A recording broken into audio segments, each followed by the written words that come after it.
para que la cobertura curricular que no trabajé, la trabaje. ¿Quién se hace cargo en la escuela de esa diferencia? ¿O nadie se hace cargo? Y finalmente todo esto lo vemos traducido en resultados. Por lo tanto, es fundamental que la ruta docente esté bien planificada. ¿Y qué es una ruta docente? Es una serie de pasos para llegar a un determinado objetivo, ¿no es cierto? Son los procedimientos que deben estar claros en la escuela. ¿Cuántas escuelas tienen procedimientos de la ruta que sigue el docente en su trabajo de diseño, implementación, evaluación y remedial? ¿Cómo trazamos la ruta entonces? Primero, tener claro dónde debe llegar, es decir, ¿parto de la planificación o de la evaluación? Para poder planificar, tengo que tener claro qué tengo que evaluar. Si no tengo claro lo que voy a evaluar, es decir, mi punto de llegada, mi meta, no puedo planificar. Y fíjense que cuando uno asiste a cursos de planificación y evaluación, ¿qué es lo primero que conoce? La planificación. Y la evaluación va por separado. Se ve después.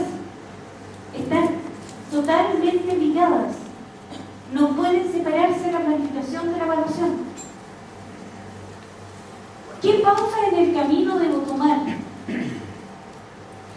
Puede ser que si yo solo planifico una evaluación al término de la unidad, sea tarde para hacer planes remediales. Peor aún, si solamente mi ubicación de la toma de decisiones se encuentra al término del primer semestre, ya es tarde.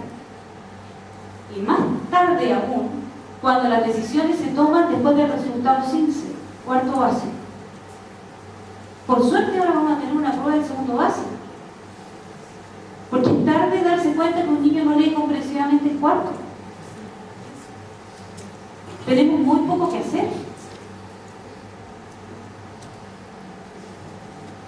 Y algo más grave aún, cuando no está claro cuál es el punto de partida. ¿Por qué? Porque el punto de partida no es el ideal, no es lo que yo realmente estoy recibiendo. El punto de partida generalmente es muy diverso y con un alto retraso pedagógico. Ya debo comenzar con mis planes remediales en marzo, no esperar junio. Y no se trata de reforzamiento, que las escuelas consideran que el reforzamiento es el único forma de remediar. Existen múltiples formas de remediar, desde el trabajo temático, desde el trabajo de apoyo pedagógico, trabajo de nivelación pedagógica, que es distinto. Fundamentalmente tiene que ver con el modelo pedagógico. El modelo pedagógico es la bajada del enfoque pedagógico, es decir, desde mi teoría, cómo lo implemento en el aula, cómo hago mi clase en el día a día, dónde me centro. Fíjense que las bases curriculares nos obligan a centrarnos. El plan de apoyo compartido también, y otros programas como LEM, que hemos conocido, ECBI, ¿dónde se centran? ¿Se centra en el educando? ¿En el educador? ¿En los resultados? ¿Dónde? En el cómo aprende el estudiante. Por lo tanto, tengo que tener un docente que domine lo que va a enseñar, pero también tiene que dominar cómo va a aprender el estudiante. Y el aprendizaje se produce en la cabeza del estudiante. Por lo tanto, es difícil, si yo no tengo instrumentos evaluativos que evalúen lo que tienen que evaluar, verificar si hay un aprendizaje significativo. Finalmente, no podemos olvidar que nosotros estamos bajo una certificación de calidad que ya pronto la vamos a conocer. ¿Cómo nos certificamos? Uno de los elementos que tiene la certificación de calidad tiene que ver con específicamente aquella mirada de la gestión que cambia.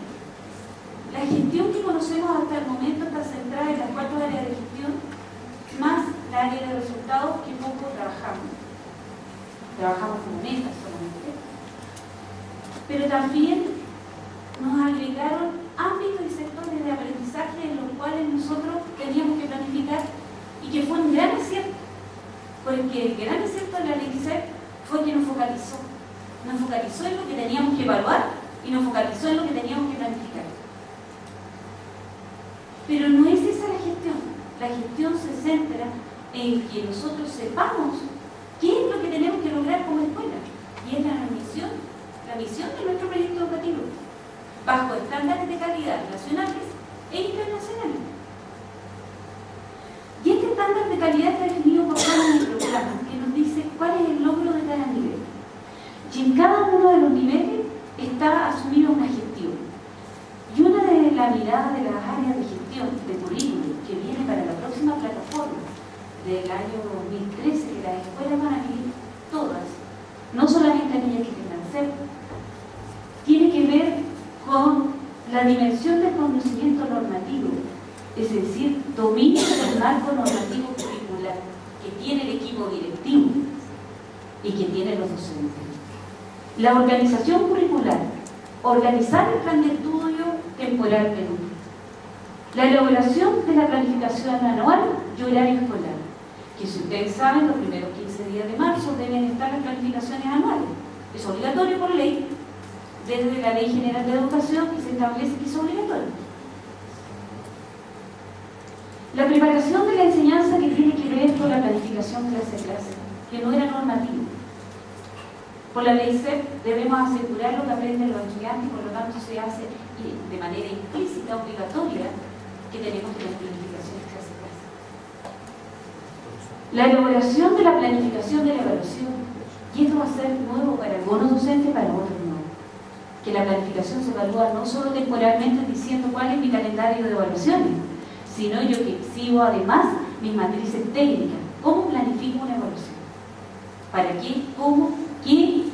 ¿Y con quién? Lo que hace el docente en el aula, que es desarrollar un ambiente propicio para el aprendizaje, el diseño de la enseñanza para el aprendizaje de todos los estudiantes, es decir, planificar por los desempeños, los distintos niveles, inicial, intermedio, avanzado, se debe ver reflejado en la planificación. Y el acompañamiento docente al aula, porque no podemos exigirle a los docentes lo que no acompañamos. Si el equipo directivo no acompaña el hacer de docente, yo no sé cómo se le podría exigir. La evaluación de la implementación curricular, análisis de resultados y de la cobertura curricular es parte de las obligaciones que se instala el próximo año. Pero esto no debería ser una obligación. Esto debería ser un hacer para una escuela efectiva. No puede estar fuera. Esto es una exigencia para poder asegurarnos de buenos resultados. Y los buenos resultados no tienen que ver con el promedio, sino asegurar que no haya niños iniciales, o que por lo menos no sobrepase el 10%. Yo no podría mirarle la cara a un niño y decirle que está en octavo año básico cuando tiene la competencia de tercero básico.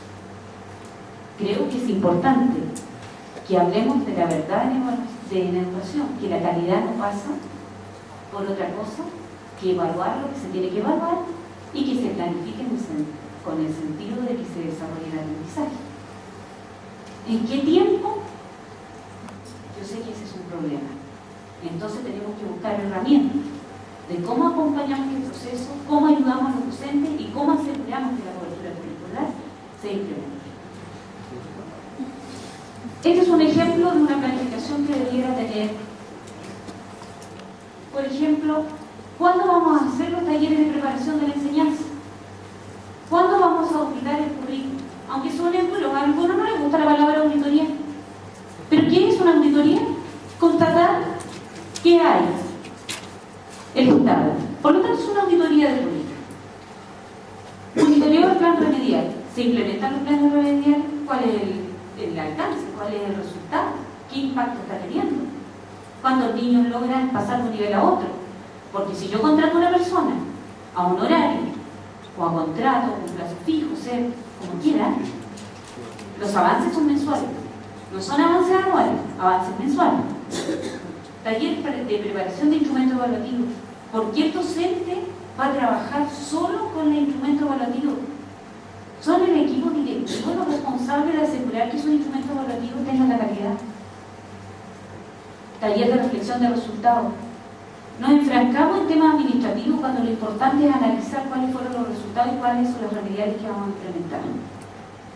Implementación de cualquier software, llámese PCC, llámese, no sé, cualquier sistema en el que me asegure una gestión curricular efectiva. Muchas gracias.